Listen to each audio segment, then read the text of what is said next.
A new study shows Ohio's kindergartners are falling behind. NBC4 Investigates Jamie Ostroff digs into new data from the Ohio Department of Education showing nearly 2/3 of Ohio's kindergartners not ready to learn at that level by the time they enter the classroom. Jamie?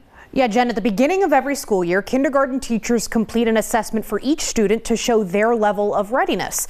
According to the scores from the school year that just ended, just over 35% of students demonstrated readiness for kindergarten. That means about 65% did not meet that threshold. As many educators will tell you, a child's first 5 years are the most important for learning and development. Right now, they are learning to read, but they'll need to be able to read to learn. Meredith Schilling is a team lead pre-K teacher at OSU's A. Sophie Rogers School for Early Learning. She's worked there for 17 years. Pre-K teachers wear many hats. You're not only just an educator, but you are a counselor, you are a social worker, you are a nurse. And since the pandemic, Schilling says an already challenging job has gotten more difficult. A growing number of children are not demonstrating kindergarten readiness on statewide assessments.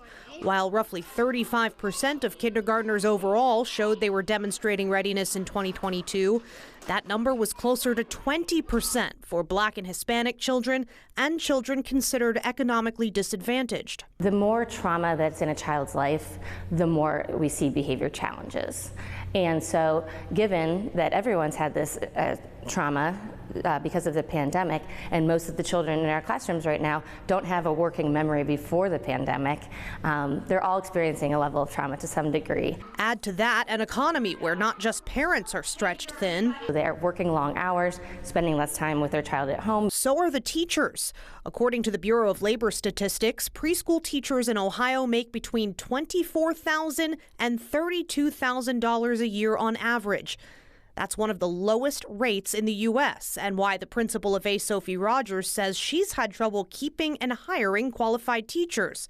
In fact, I spoke with Schilling in a classroom that's closed because there was no one to run it. I think it's very concerning. I think we need to invest more in children and teachers and in families. There are so many challenges to overcome, and the expectations on our professionals who make on average $12 an hour is almost insurmountable. Linan Gutierrez is the Chief Operating and Policy Officer for Groundwork Ohio, a nonprofit that studies and advocates for Ohio's youngest residents.